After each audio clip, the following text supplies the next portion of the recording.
I've just been faffing around with these valve blocks and restrictor heads. Well, there's always a reason, isn't there, on a drawing why they give you a specific size. So the valve heads and the restrictor heads on the drawing are 440 across flats for a 5/16 spanner. Well, I didn't have any 440 AF brass, but I did have some 12mm, which is 470, so I thought that would be okay. But the head, when I tried to turn the head to screw them in, caught on the covers. So I know what you're saying, just machine covers back a bit. Well, I could do that on that one carefully. I've not got to come past a certain point though, else it'll interfere with this pocket.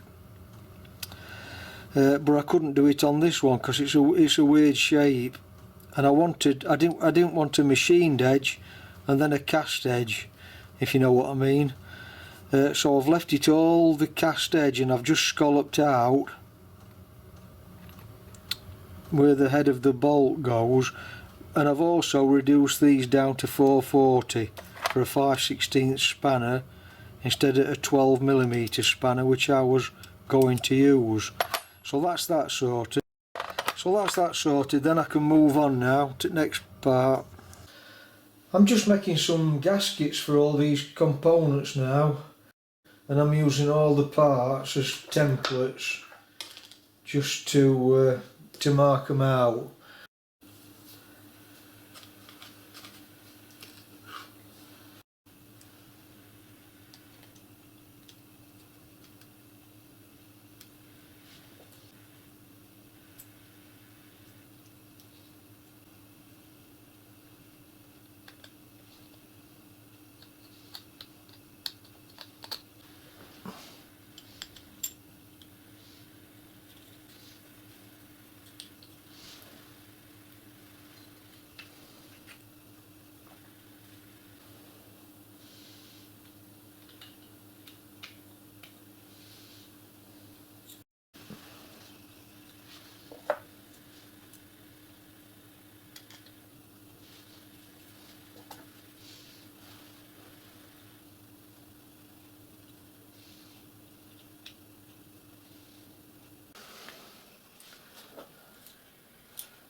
Now I've got all the gaskets made, I'm going to check the lift on the butterfly valves where the restrictors fit on top.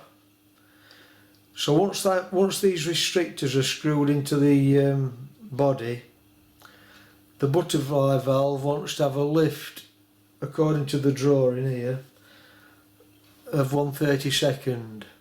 Check the measurement on my restrictor, and then adjust that restrictor to give that 30-second lift.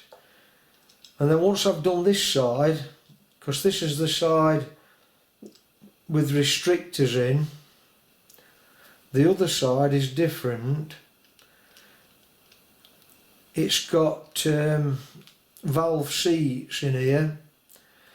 So what I've got to do, where the restrictor fits in the side here, one on each side, I'm going to measure from that restrictor up to the top of the casting.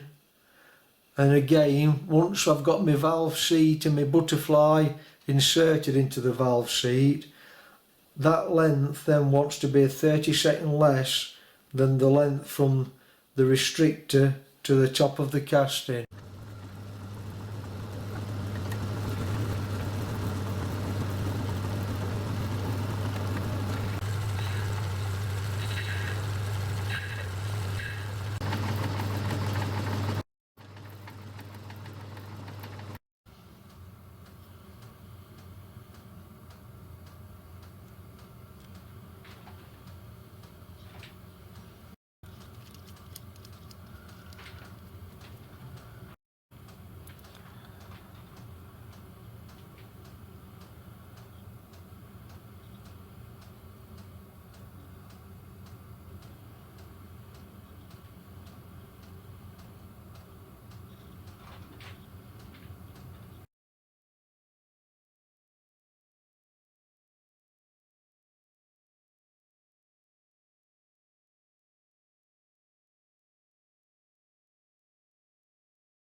Well, I'm just having a bit of a test run with pump on air. I've not got the water side connected up obviously because I want to know that the steam side works. Anyway, what I've done, by the way, you need the patience of a saint to assemble this because everything has to go on in a sequence, and if you don't get that sequence you can't get to nuts to tighten everything up. Anyway, where there's a will there's a way. But what I've done, I've put some perspex on the top so you can see what's happening, but this perspex, because it's only about 3/32 thick, which is for you metric people is a couple of mil, once I put the air pressure on, the nuts are tight on each side, so it's clamped down well, but the air pressure must be just slightly bowing it, and it's losing a lot of air from the front and the back of it, just here. And then once I've run it for a while and bedded it in, I think, then I've got to dismantle it all and then get to the, you know, get the water side assembled up. Anyway, have a look at it running. I mean, obviously, with all these leaks I've got, my compressor's going to kick in straight away.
What's important is you've got to have this pivot point here in the centre of the stroke. I don't think I've got it quite set 100% yet, and then once that's set in its centre point, then you have to set the valve timing to the centre point, and then you get your optimum valve setting, I think. I'm pretty sure that's the way you have to do it anyway. Obviously I've got no experience of these, but it seems to be working okay. And then you've got to fiddle about with these adjusting screws on the valve rod to get the optimum stroke, I think. Anyway, I want to run it for a while and get everything bedded in, and then once I've got that done, I want to dismantle everything, and then I can get the everything sealed up properly and get the pump side on. I'll perhaps do that in next video. So anyway, if you find that interesting, useful, etc, etc, give me a thumbs up and a subscribe, I'd appreciate that. And I'll catch you next time. Thanks for watching. Bye for now.